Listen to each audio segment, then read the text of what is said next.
साथियों नमस्कार।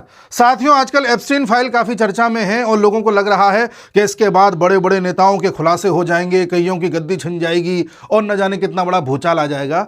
सबसे पहले तो हमें पता होना चाहिए एप्स्टीन फाइल है क्या। एप्स्टीन फाइल मतलब एक व्यक्ति था जेफरी एप्स्टीन नाम का, उसने कुछ बड़े बड़े लोगों के काले कारनामों का काला चिट्ठा बनाया हुआ था, जिसमें फोटोग्राफ शामिल थी, कुछ ऑडियो शामिल थे और न जाने क्या क्या चीज़ें शामिल थी। एप्स्टीन तो मर गया है, लेकिन अब वो जो काले कारनामों का काला चिट्ठा था उसको रिलीज किया जा रहा है धीरे धीरे।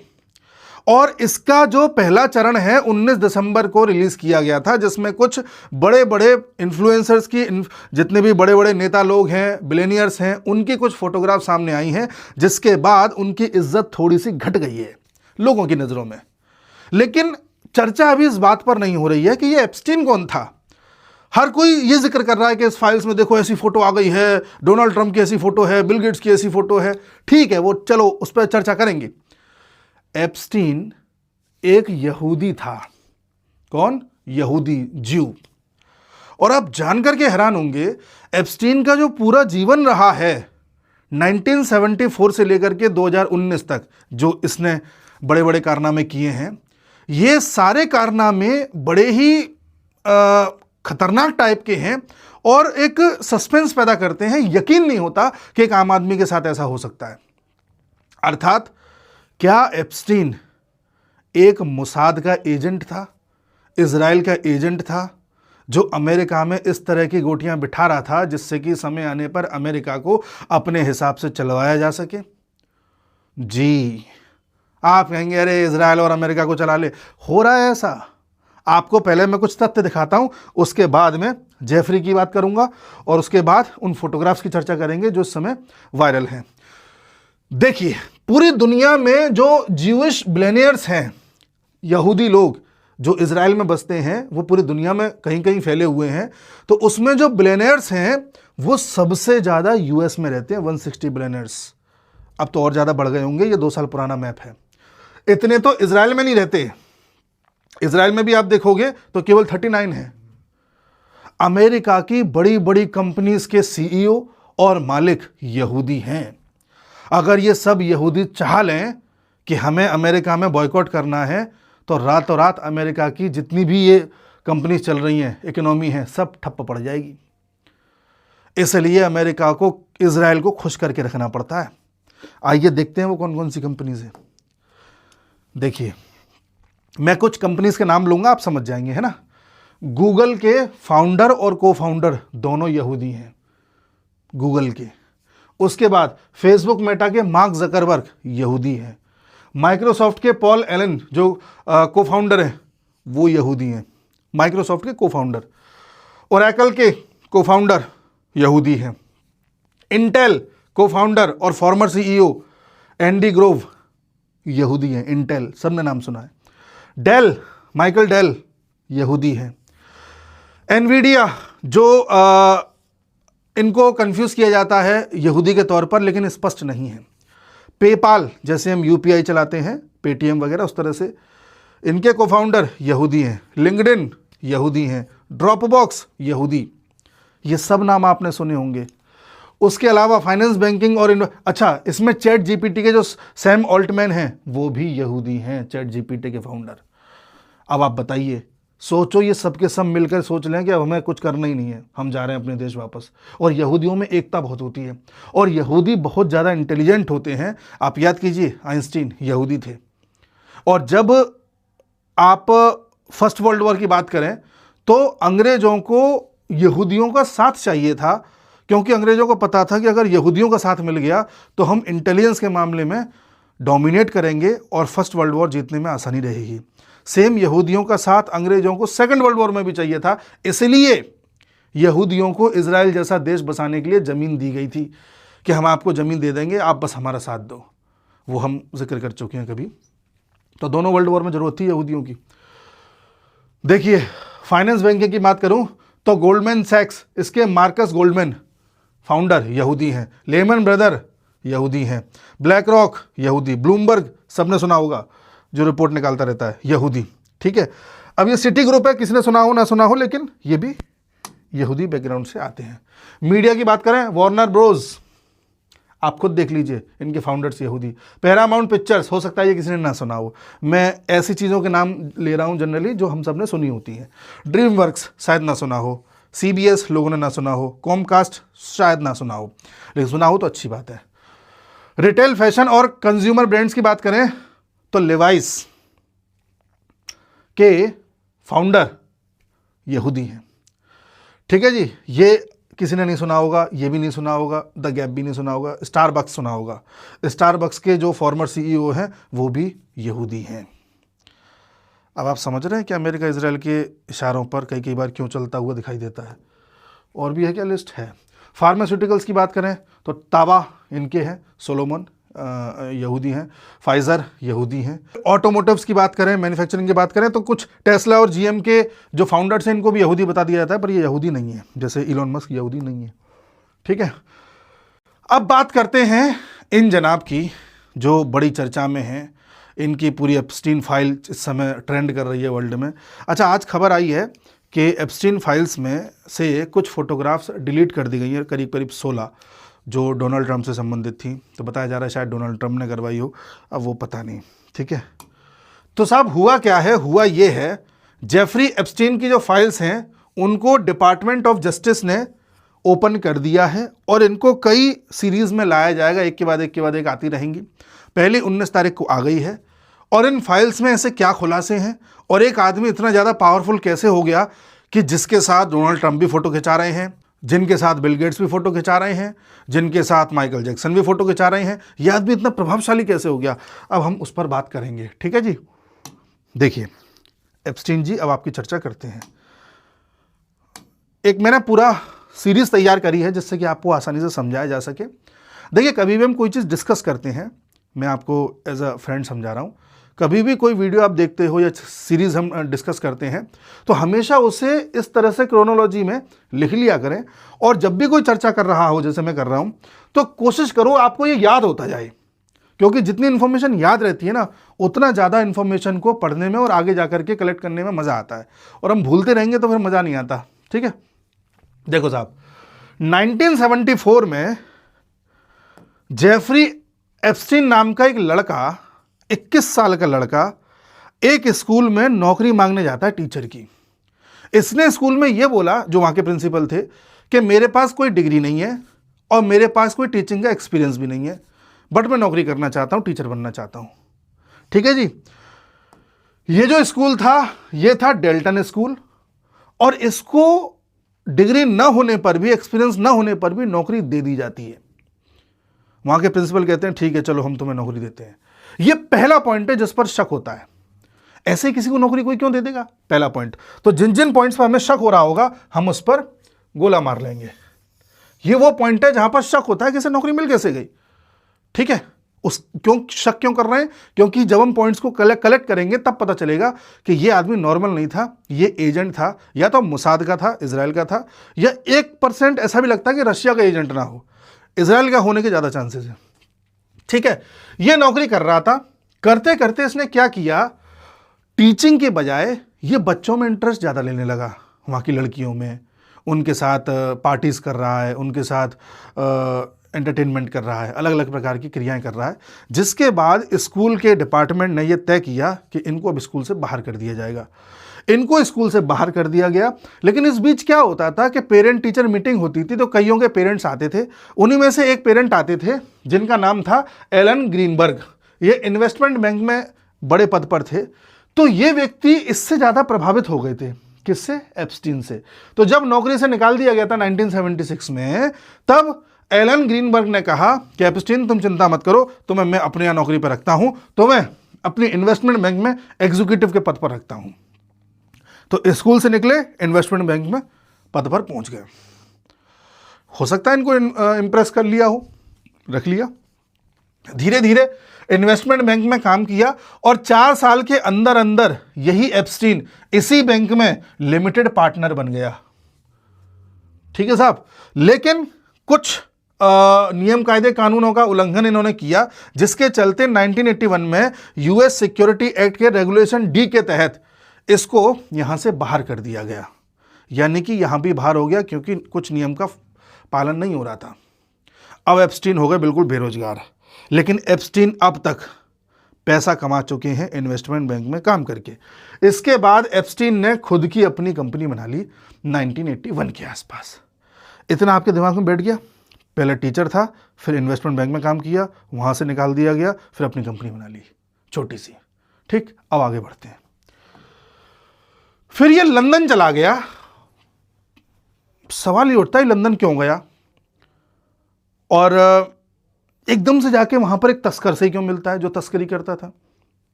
ये पॉइंट है कि अचानक से लंदन क्यों गया, पता नहीं। चलो खैर, लंदन गया जहां पर इसे अदनान खशोगी से मुलाकात करने को मिलती है। और ये जो खशोगी है यही है अदनान खशोगी। ये और ये एक ही चीज़ है, ठीक है। ये आदमी सऊदी अरेबिया का था, लंदन में रहकर काम कर रहा था।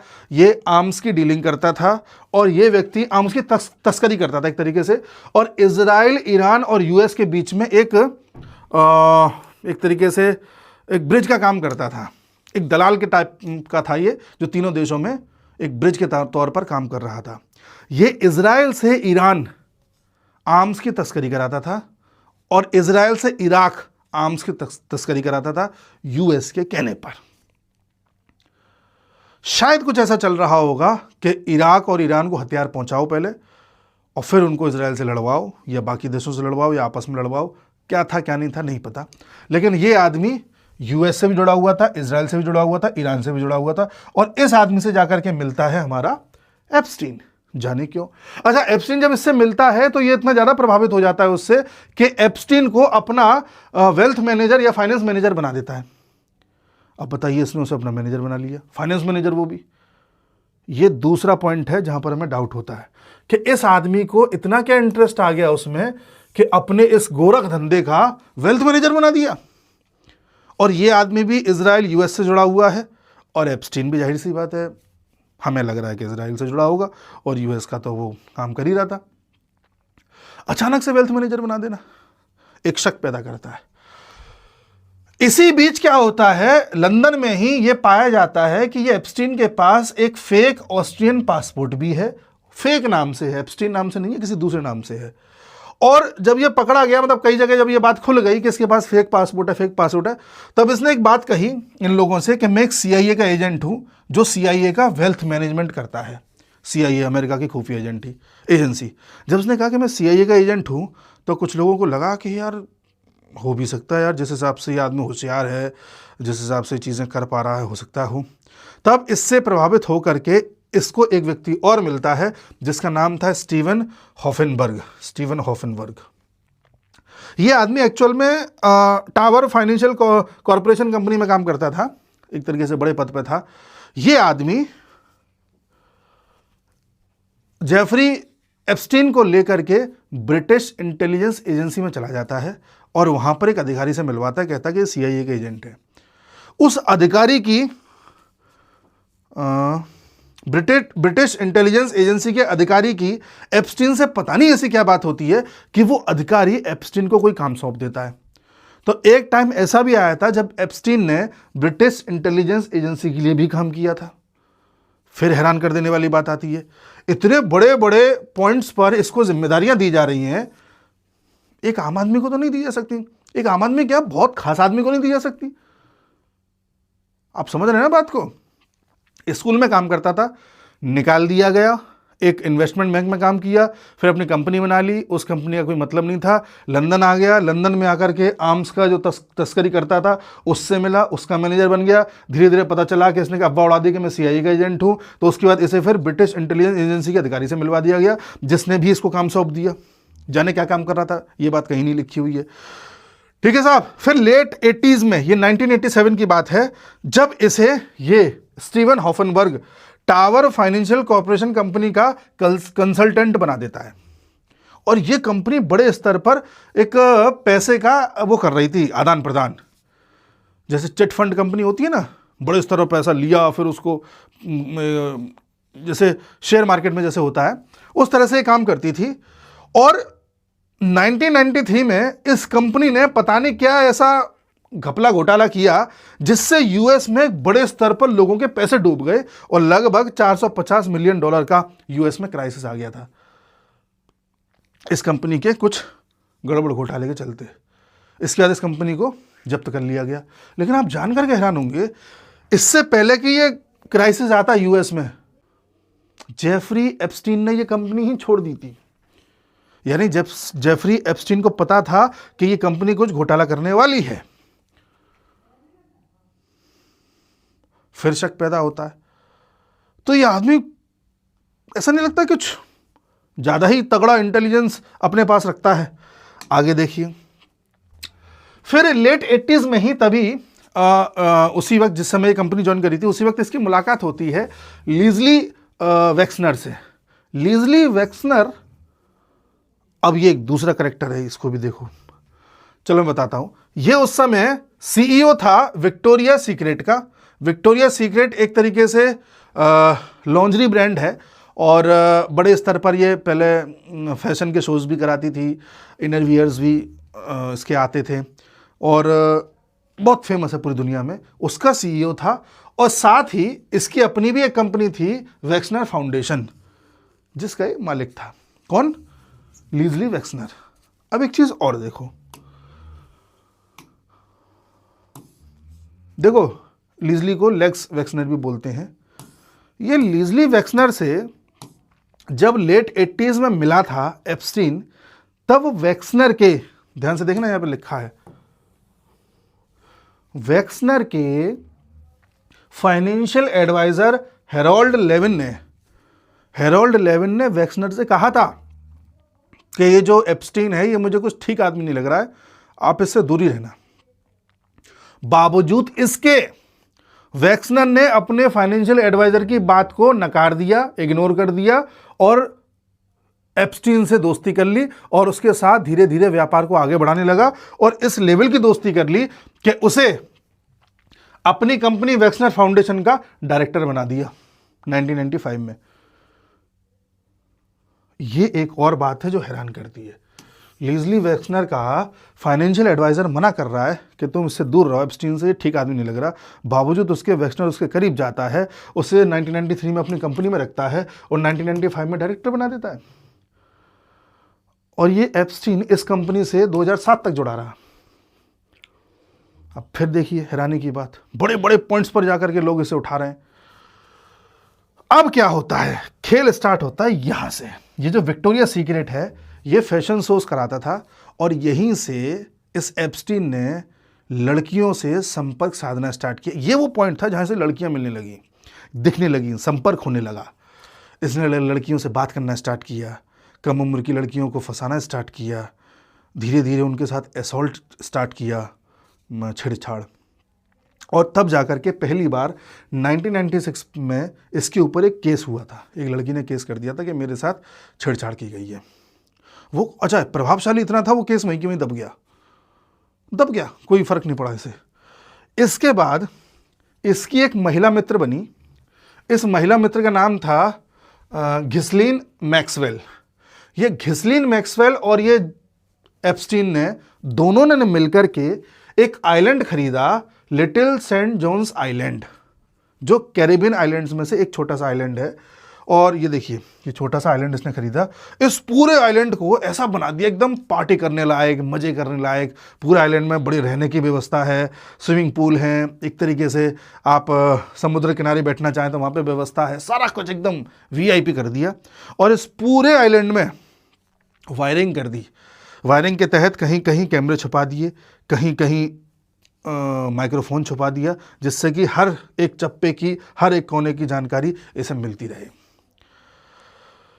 अब एक चीज और देखिए, अच्छा इसके साथ ही इसने, ये आइलैंड के साथ ही इसने एक विमान भी खरीदा था, बोइंग विमान था। इसका नाम इसने रखा था लोलिता। लोलिता क्या है? 1952 में एक रशियन नॉवल था लोलिता, उसके नाम पर रखा था। ये रशियन नॉवल देख रहे हैं आप। इसके पास विमान आ चुका है, आइलैंड आ चुका है। आइलैंड कहाँ था ये भी मैं आपको बता दूं, एक सेकंड। ये देखिए, ये आपको कैरिबियन आइलैंड्स दिखाई दे रहे हैं, यहीं पर एक छोटा सा आइलैंड था डोमिनिका के बगल में, यहाँ पर इसने खरीदा था। इसके बाद इसने क्या किया, अपनी ये प्रेमिका के साथ मिलकर के बड़े बड़े लोगों के साथ और संपर्क बनाना स्टार्ट कर दिया। फिर बड़े बड़े लोगों को पार्टी कराने के लिए, मज़े कराने के लिए, अय्याशी कराने के लिए ये यहाँ से अपने विमान में भर के यहाँ लाता था और अपने इस आइलैंड पर सबको मज़े कराता था। समझ गए आप? अब मैं बताता हूँ इस अपनी महिला मित्र के साथ इसने इतने संपर्क साध कैसे लिए।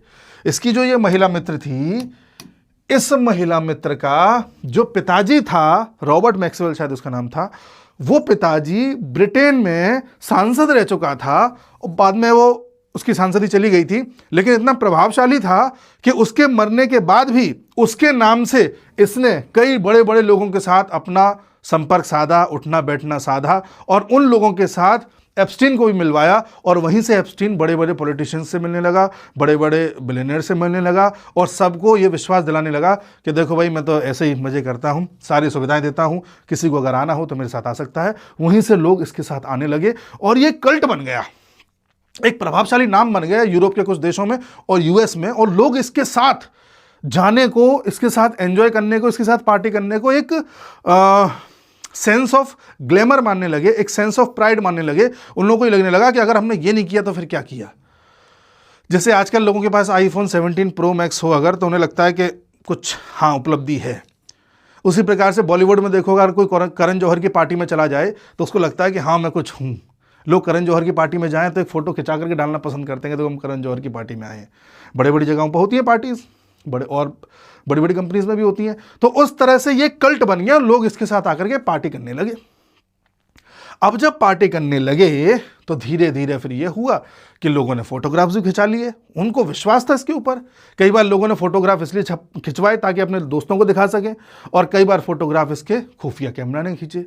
वो सारे फोटोग्राफ इकट्ठे होते रहे और वो सब इसके पास कलेक्शन तैयार हो गया था। वही अब धीरे धीरे निकल के आ रहे हैं एप्स्टीन फाइल के रूप में।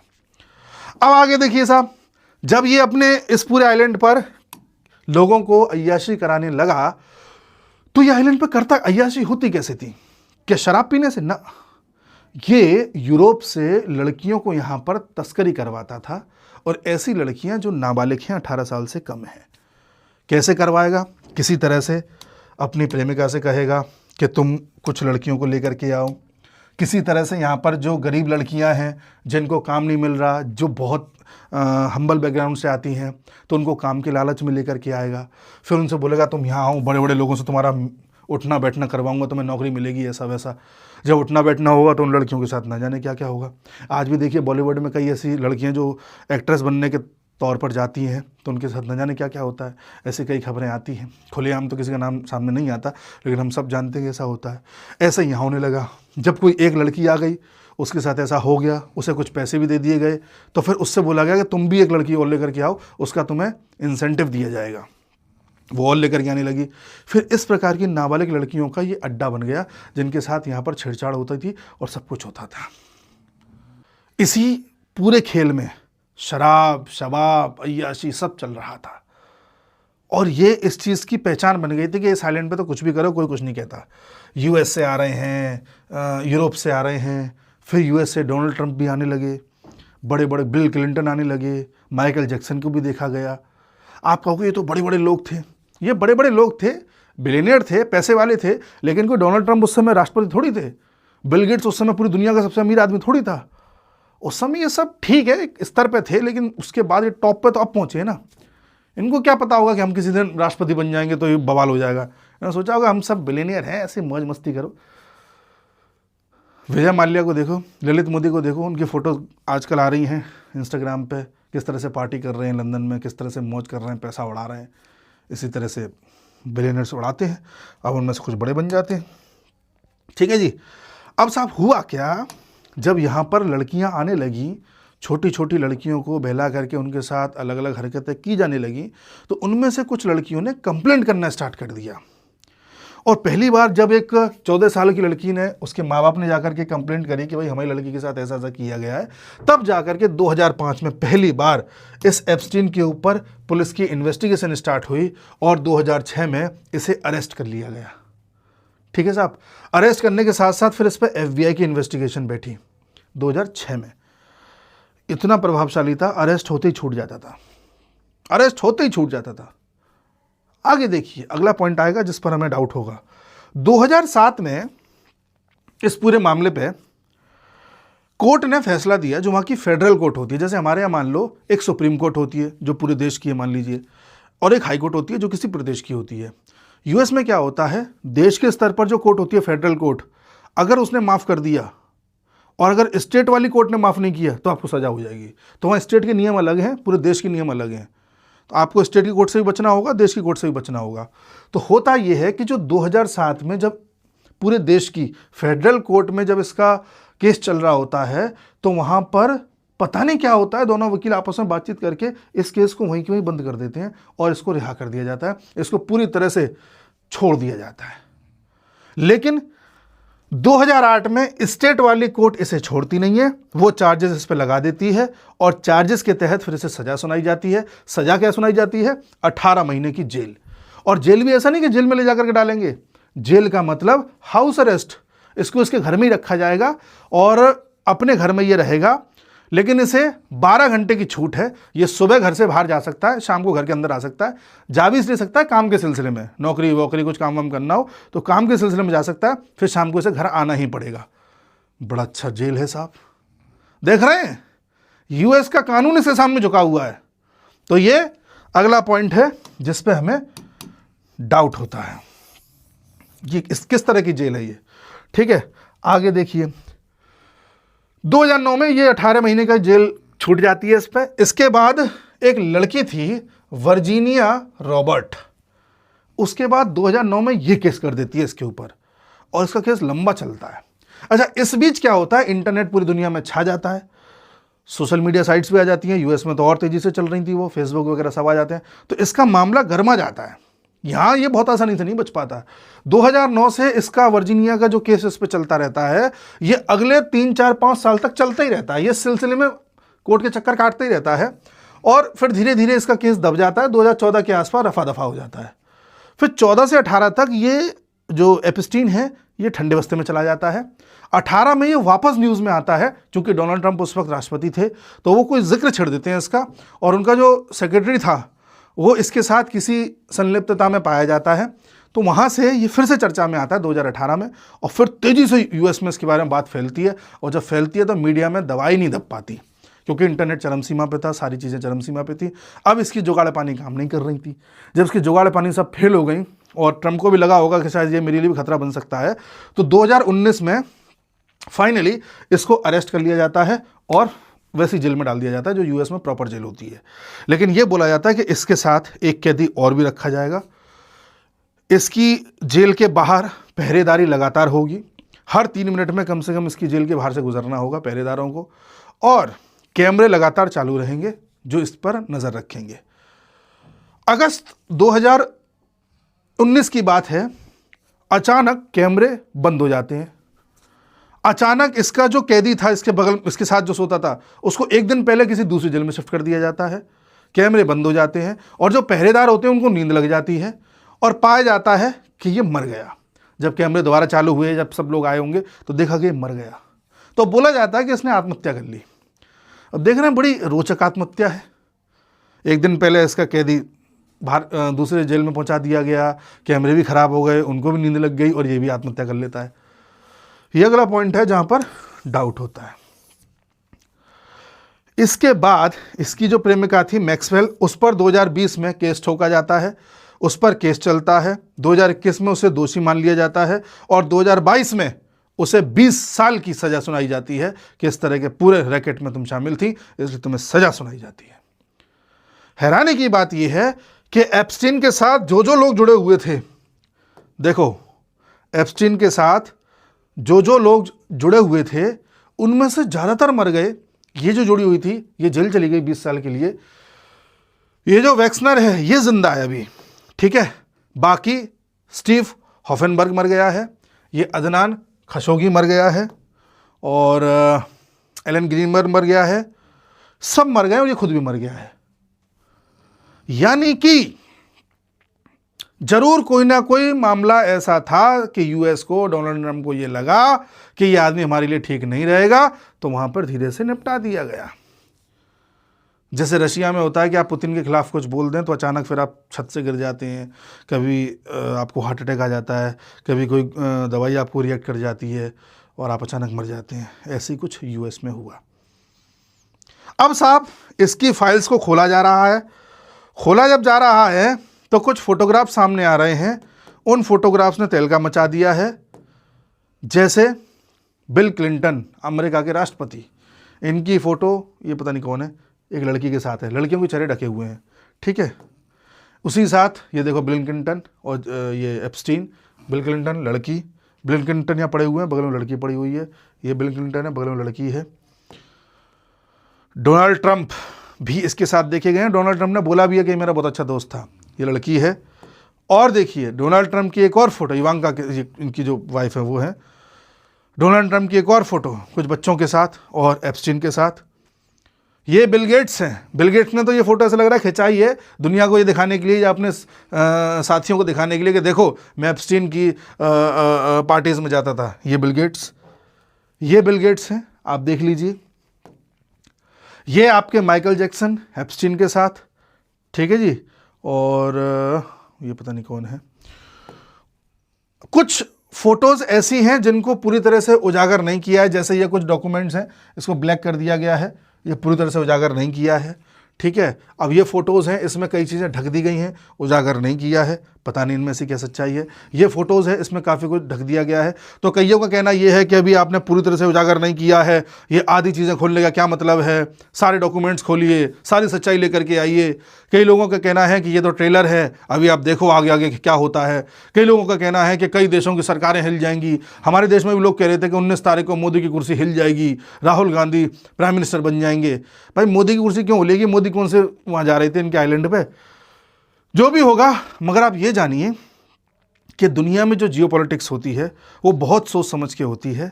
ऐसा नहीं होता कि सब कुछ बड़ा नेचुरल है। हो सकता है इजराइल ने अपना जासूस बिठाया हो सकता है इजराइल ने जानबूझ करके ऐसे समीकरण बिठाए हों कि आने वाले समय में डोनाल्ड ट्रंप ही प्रेसिडेंट बने। हो सकता है ये काम पुतिन ने करवाया हो सकता है रशिया के पास भी कुछ ऐसे डॉक्यूमेंट्स हों जिसकी वजह से अमेरिका पुतिन से ज़्यादा कुछ कह नहीं पाता है। अब कभी भी गौर करना, पुतिन के बारे में अमेरिका जब चाहे जो चाहे कर सकता है। काफ़ी ताकत है अमेरिका के पास, लेकिन पुतिन को छिड़ नहीं पाते हैं। कारण क्या है? क्योंकि पुतिन के पास हो सकता है ऐसे डॉक्यूमेंट्स हों जो अमेरिका को हिला दें।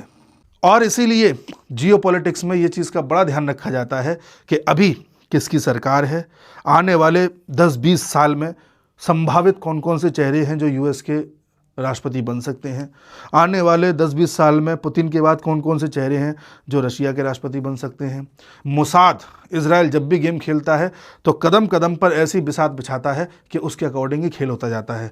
मैंने जितनी भी चीज़ें आपको पीले रंग में बॉक्स बना करके दिखाई थी, ये सारे वो लोग थे जो रोकने पर भी, मना करने पर भी एप्स्टीन को अपने साथ जोड़े चले जा रहे थे और उसको और 2 कदम आगे बढ़ा दे रहे थे।